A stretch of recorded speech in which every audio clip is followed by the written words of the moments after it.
My 35-year-old husband and 37-year-old wife have been together for 13 years, married for 10. We have 3 kids, 2-year-old girl, 5-year-old boy, 7-year-old girl. This all just came out over the weekend, and I've been a wreck. I'm not sure how to handle this.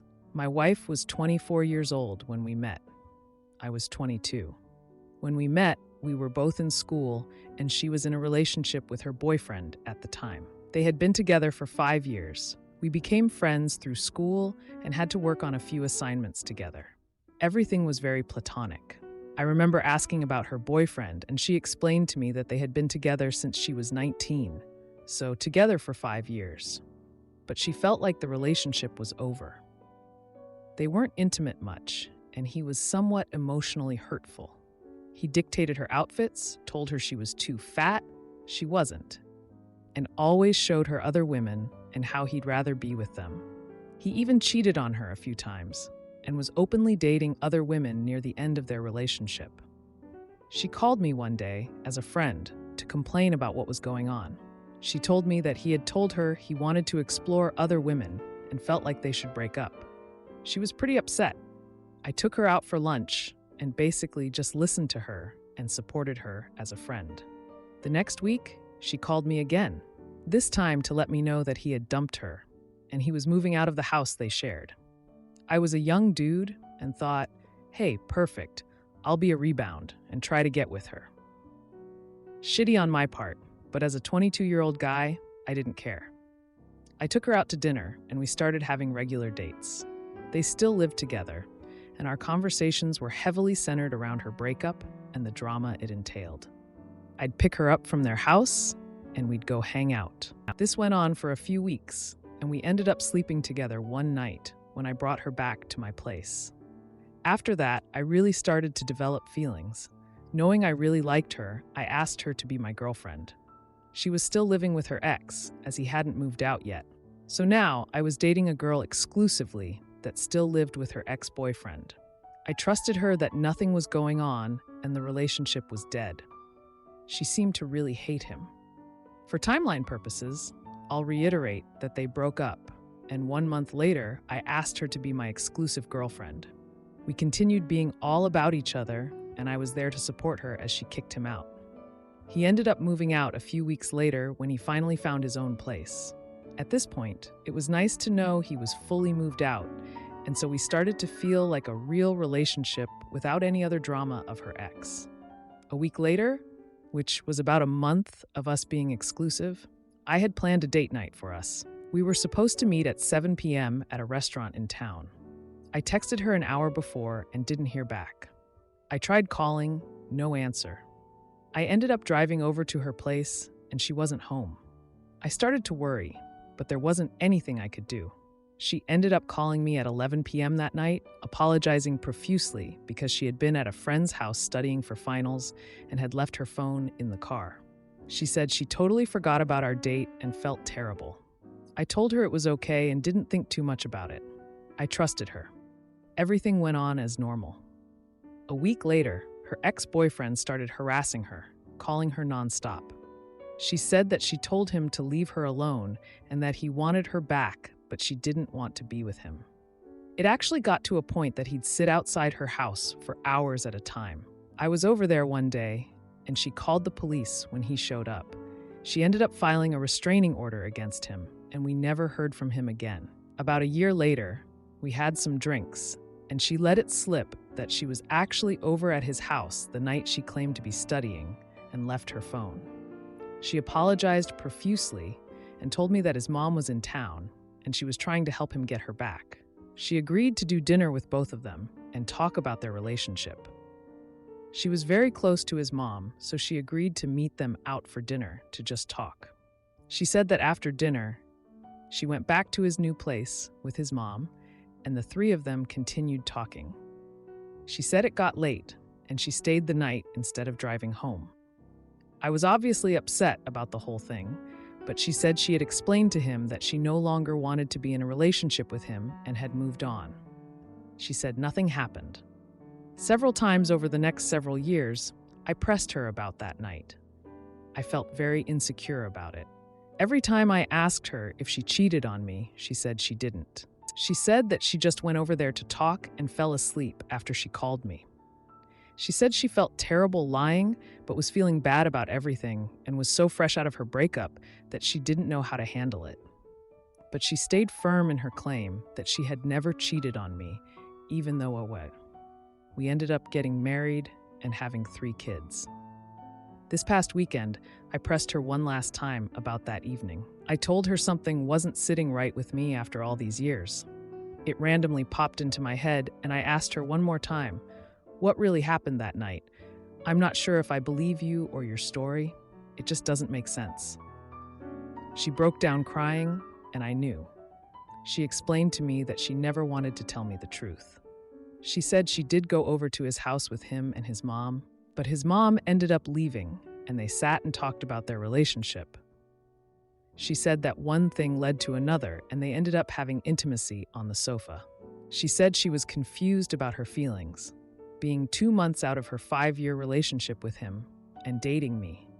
She said that she hadn't processed the ending of that relationship and was confused about what she wanted, as he had dumped her, but was then begging for her back. She told me they had intimacy. Then she called me as I was calling her non-stop, worried about her, and she ended up staying the night there and went home in the morning. After that, she told him that she didn't want to get back with him and they needed to stay apart. I know it all stopped because very clearly she was avoiding him and went as far as getting a restraining order against him in the following weeks. But now here I sit, feeling shattered. She confessed to lying to me for the past 13 years and had been gaslighting me. Every time I asked her about that night, she denied anything inappropriate happening. I started to feel crazy and insecure and had accepted that I was just losing my mind. But now I know that she did cheat on me that night. I suppose I can make excuses for her, telling myself that I began dating a girl who had just been dumped by a guy she was with for 5 years, accepting that I was a rebound, and she was even still living with him in the beginning. I believe her that she hasn't cheated any other time, and there was just an overlap in her relationship with him and myself.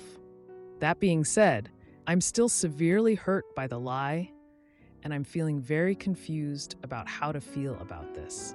We've been together for 13 years, we have 3 kids, and we've had an otherwise great relationship. This new information is all so much. I'm even considering divorce here. After 13 years, finding out that she cheated on me during our first month of being exclusive and then lied to me about it this whole time, I'm a wreck. I know I need to process this before I take any action, but I wanted to share to Reddit for some perspective and clarity. She's been apologizing profusely and had reassured me over and over that she feels terrible and that she only lied because she knew it would never happen again. Knew she wanted to be completely done with that relationship after that night, and was just confused in the beginning, transitioning from a 5-year relationship with him to a new relationship with me. She understands why I'm devastated. She also keeps reminding me that she was young, hurt, confused, and didn't know what she wanted until after that night when she realized she wanted to be completely done with him. I'm certain she hasn't stepped out on our relationship any other time. If I were to ever question anything, it would have been that one night where she disappeared and I didn't know where she was. After that, I always knew where she was, who she was with, and I've never had any reason to suspect anything was wrong. Do I need to slow down and work on forgiving her, or does this sound divorce-worthy? I love her with everything I have, and we've built a family and life together, but this is the hardest thing I've ever had to learn. Now, for a few comments before the update. Comment 1. OMG, you were actually the other man, moving in on her while she was still with him. As you said, you were a 22-year-old who didn't care if you were the rebound guy. I was a young dude and thought, hey, perfect. I'll be a rebound and try to get with her. Shitty on my part, but as a 22-year-old guy, I didn't care. You were no saint in the way you pounced on her while she was still in a vulnerable place. It is no surprise that the end of a long-term relationship has some back and forth, and yes, sometimes some end-of-relationship intimacy as people grapple with mixed feelings. This is why it is a mistake to jump into a committed relationship. with someone before they are fully over their last relationship. And the general rule of thumb is the longer the relationship, the longer you should wait before getting into a new relationship. I think you are both at fault here, but honestly, I fault you a little more for trying to get with her when she was so vulnerable. I would advise you to let it go, since you are 1 marriage and 3 kids later. Comment 2. I was a young dude and thought, hey, perfect, I'll be a rebound and try to get with her. Shitty on my part. But as a 22-year-old guy, I didn't care. Playing shitty games, winning shitty prizes. To be honest, you deserved it. And I think you're absolutely hilariously stupid for even considering breaking up a 13-year marriage over a mistake she made during a highly confusing time. A highly confusing time that you purposely took advantage of to have intimacy with her. You got a happier ending than you deserved. By all means, it sounds like you have the perfect marriage, other than this one big lie. And I think you deserve a big part of the blame for her making that mistake. You took advantage of her when you knew she was vulnerable. Sorry, but it's just funny to me that you think you deserved better. You didn't. And you honestly still don't, considering you excuse yourself for being shitty as a roused 22-year-old that just wanted to have intimacy, but you can't forgive her after all these years? Now for the update. Hey Reddit, it's been a week since I dropped the news about my wife's confession, and let me tell you, it's been a roller coaster. I've been trying to process everything, and there have been some jaw-dropping moments along the way. First off, I confronted her about the night she cheated on me. It was a tough conversation, and she broke down, telling me how sorry she was. She said she was young and confused, and she knew it was a mistake the moment it happened. I wanted to believe her, but trust is hard to rebuild. Now here's where things get steamy. A couple of days after our talk, I was at home with the kids when I got a text from an unknown number. It was a picture of my wife and her ex, looking cozy at a bar. My heart sank. I confronted her as soon as she got home, and she was just as shocked as I was. She swore she hadn't seen him since the restraining order years ago. We decided to dig deeper and found out that the picture was old, from before we were even dating. It turns out her ex was trying to mess with our lives again. He'd gotten hold of her new number and was playing sick games. We were both relieved it wasn't recent, but it was a reminder of the past we both wanted to forget. In the midst of all this, I've been reflecting on our relationship. I remember how supportive she was when my mom got sick. She was my rock, taking care of the kids and the house while I was with my mom in the hospital. She's always been there for me, and it's hard to just throw all that away. But then, another confrontation happened. I was picking up our 5-year-old from soccer practice when I ran into an old friend from college. He mentioned he'd seen my wife out with some guy last week. My blood boiled. I rushed home, ready to explode. But when I got there, I found my wife in tears. She'd been laid off from her job, and the guy was an old coworker who was just trying to cheer her up. They'd gone out for coffee, nothing more. I felt like a fool for jumping to conclusions. It was a misunderstanding, but it showed me how fragile my trust in her had become. We've been talking a lot, trying to work through things. She's been open about her feelings and regrets, and I'm trying to be understanding. It's not easy, but I can see she's genuinely remorseful. The kids have been picking up on the tension, and it breaks my heart. Our 7-year-old asked if mommy and daddy were going to stop being a family. It hit me hard. I don't want to break up our family, but I also don't want to stay in a marriage where I'm constantly doubting my partner. I've been thinking about the early days of our relationship, how we'd stay up late talking about our dreams and plans for the future. We were so in love, and I don't want to lose that. But can I get past this betrayal? Just yesterday, I thought I saw my wife's car parked outside a hotel. I was ready to confront her again, but when I called her, she was at her sister's place, helping with her new baby. It was just another car that looked like hers. It seems like I'm seeing ghosts everywhere, and I hate that I've become this suspicious person. So here I am, still a wreck, trying to figure out what to do. She's been trying to make it up to me, cooking my favorite meals, being extra affectionate with the kids, and talking about couples therapy. I can tell she's trying, but is it enough? I'm torn between the love I have for her and the hurt from her lies. I keep thinking about our history, the good times and the bad. It's a lot to take in, and I'm still not sure what the future holds for us. Mom hates my wedding dress, and best friend flies in to be my maid of honor. But Mom doesn't respond. I confront her. Oh boy. My mom is being very weird about my upcoming wedding. I, 29-year-old female, and my fiancé, 28-year-old male, got engaged in December after a little over 2 years together. We are currently in the wedding planning process, and while it is a lot of work, compromising, and some fretting, we are nonetheless very excited to be married in, likely, 2025. My mom, early 70s, has been weird about the whole engagement and wedding stuff. She kept asking me if I'm sure that this is what I want, if I was going to have a long engagement, and things like that. After Christmas, my friends booked an appointment for me to look at wedding dresses since I had absolutely no idea what I wanted. I didn't expect to find the dress, but I did. My mom lives several hours away and can't drive long distances, so she obviously didn't come. I told her about the dress and sent her a few photos. She said she didn't like it and nothing else. My feelings were obviously hurt, as every young woman wants their mother to think they look beautiful in their wedding dress. I didn't text back for a couple weeks. Now, my longtime best friend has agreed to fly out to be my maid of honor, and I am so excited. I thought I would break the ice between my mom and I and texted her the news. Radio silence from my mom. This is a major milestone, and I feel very iced out by my mom, who I would normally say is one of my best friends. Some things that might be relevant to what's going on. 1. She and my dad had a horrible relationship with an extremely messy divorce. 2. My mom and dad only got married because she got pregnant, and she was 7 months pregnant during her wedding.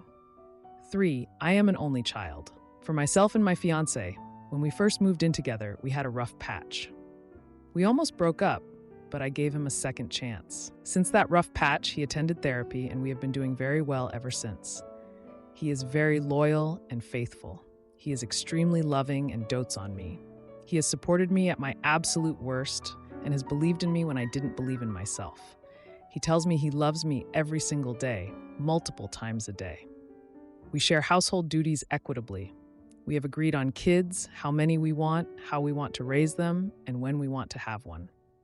He is extremely financially literate, and we have agreed how we want to handle our money. We both have very good jobs with lots of additional earning potential. I am a lawyer, and he is a software engineer.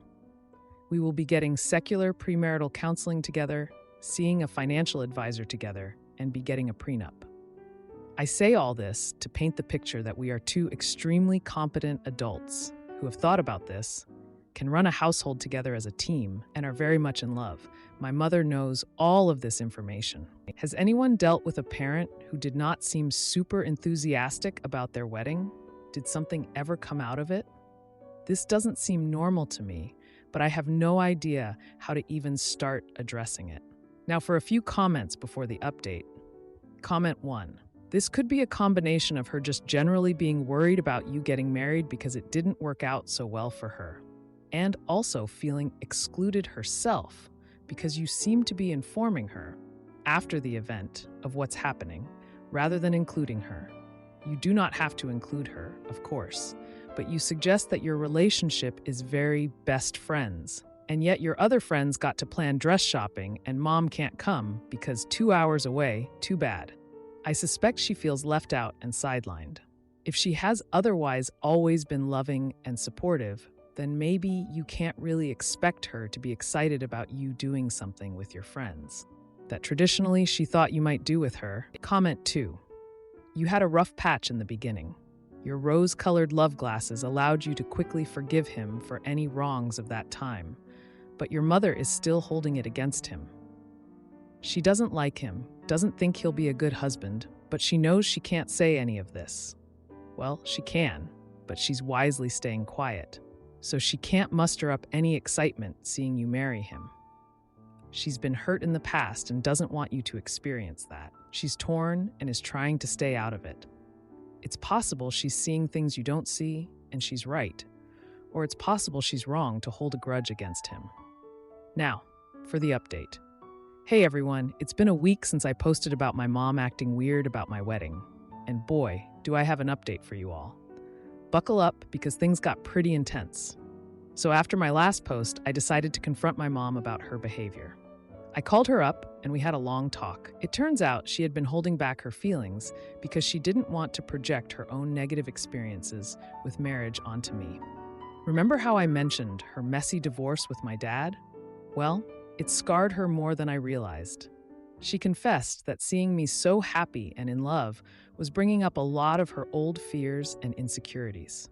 She was worried that I might end up like her, unhappy and trapped in a marriage that didn't work out. I reassured her that my fiancé and I are different. We've worked through our issues, like that rough patch when we first moved in together. I reminded her how he went to therapy and how much stronger our relationship is now. I told her about all the plans we have in place, like the premarital counseling and the financial advisor, to make sure we're on solid ground before we tie the knot. She listened and apologized for being distant. She said she really does want to be involved and support me. It was a relief to clear the air, and I thought we were back on track. But then things took a steamy turn. My maid of honor, my best friend since childhood, flew in to help with the wedding planning. We were having a blast, picking out decorations and tasting cakes. One night, we all went out for drinks, and she and my fiancé got into this heated debate about some nerdy software thing. They were really getting into it, and I could tell they were both passionate about the topic. The next day, I caught them in the kitchen, laughing and sharing a moment over coffee. It was innocent enough, but I felt a pang of jealousy. I brushed it off, thinking I was being silly. But then I started noticing them texting each other.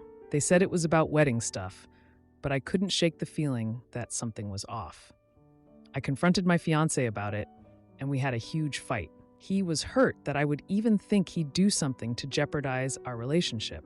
He reminded me of how loyal and faithful he's been, how he supported me through thick and thin.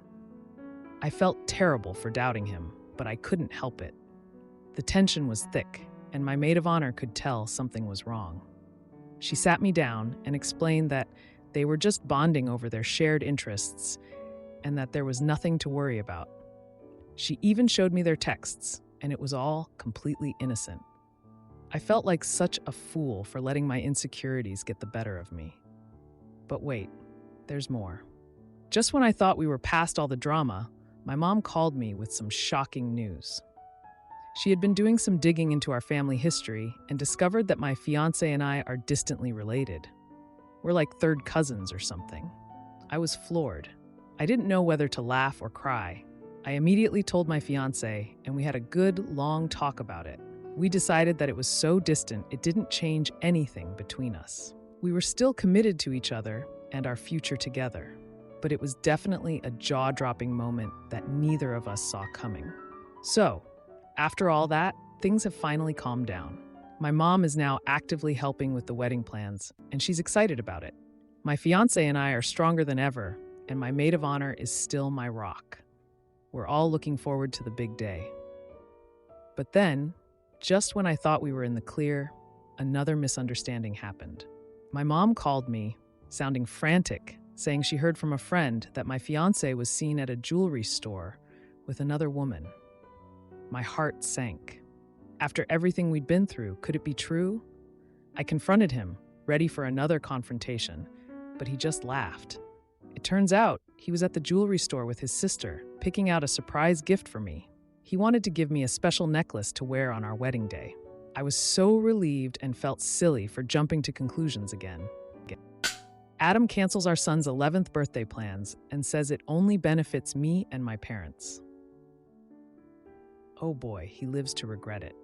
We've been co-parenting under a custody agreement since my son was 5 years old and have never had the best relationship. It has improved, but is still quick to unravel. We live in different states, which helps. I'll call my son's dad Adam. Our son was supposed to spend his first ever birthday with Adam this year. He is turning 11 years old. Adam and I worked it out a few weeks ago that our son would stay with him that weekend, plus some extra days to include his actual birthday, Thursday through Sunday. I had travel plans to celebrate with another member of my family who I don't usually get to celebrate with because her and my son have the same birthday. But Adam texted this morning and canceled everything, saying he has National Guard drill this weekend. I asked if Adam could ask his parents, who he lives with, to keep our son since he is unavailable, and so he could still spend his birthday with his paternal family.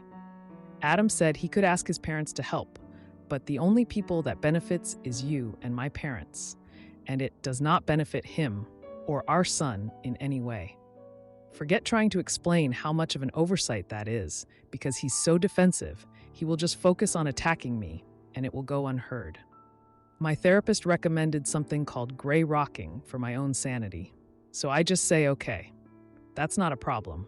I just thought it would be nice. A few hours later, I get another text from Adam saying that his parents will be providing childcare after all. I can't help but think he reconsidered because his decision wasn't having the desired effect on me. This is a recurring theme. He refused to pay child support for years until the government garnished his wages. He told me once he would not file his taxes because any refund he got would just be given to me for back child support anyway. He's so nonchalant about it. Like it's a given. What am I supposed to do here? I grew up not knowing my father, and I have always valued having Adam in our kid's life, even if he couldn't show up the way I thought he should. But now he's doing less than that, and not even being a good example because he can't provide a stable home, income, etc. Cheats on every girlfriend he has, lacks accountability, lies constantly, and refuses to take responsibility for any of it. ETA.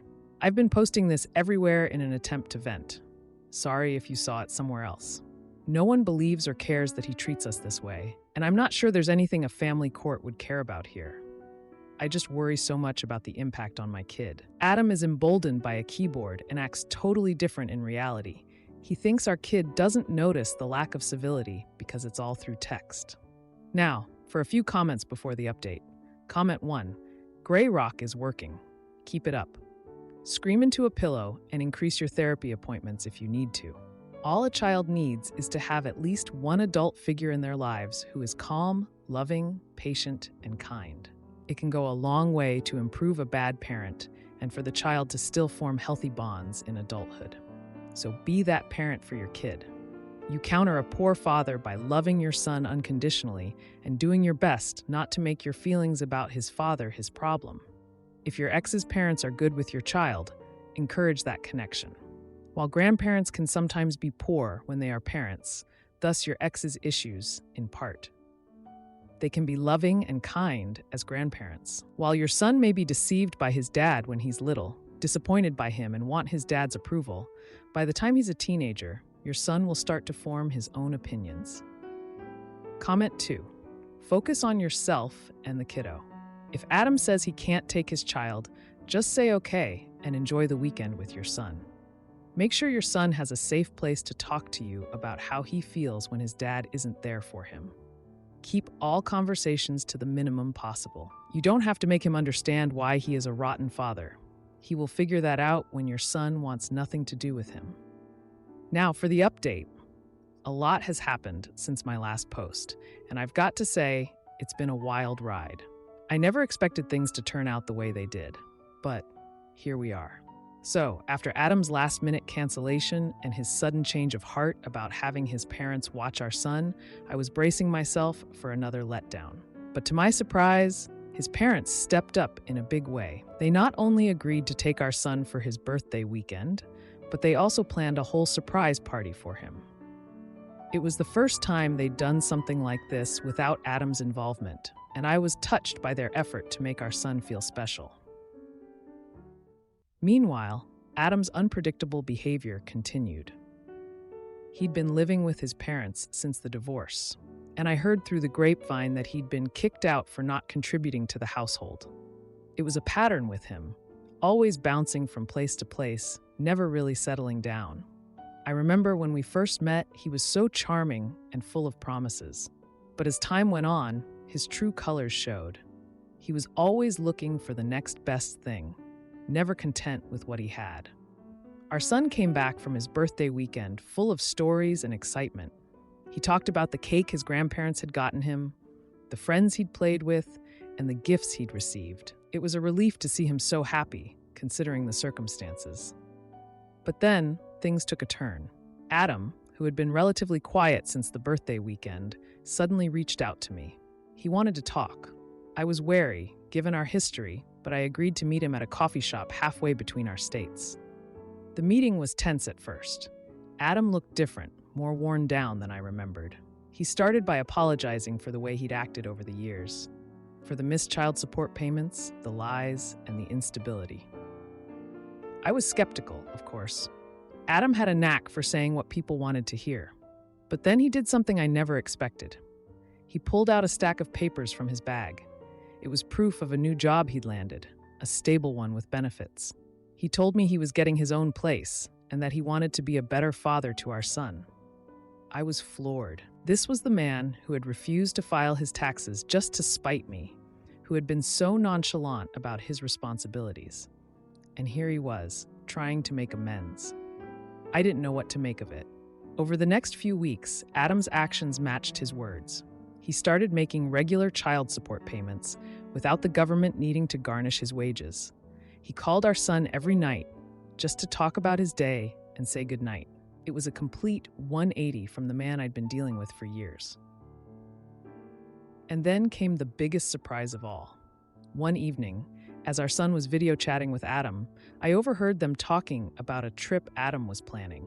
He wanted to take our son on a weekend getaway, just the two of them, to make up for all the missed time. Our son was over the moon, and I have to admit I was impressed. The trip went off without a hitch. Adam took our son camping, something they'd both talked about doing for years. They came back with stories of fishing, hiking, and campfire s'mores. Our son was glowing, and I could tell that the time spent with his dad meant the world to him. As for me, I've been doing some reflecting. I grew up without a father, and I always wanted better for my son. Seeing Adam step up and take responsibility has given me a glimmer of hope. Maybe people can change. Maybe we can move past our history and focus on what's best for our son. If you like this video, you'll probably like these too. Also, while you're here, please consider subscribing. It's your support that keeps this channel alive and allows me to make better and longer videos. Have a great day.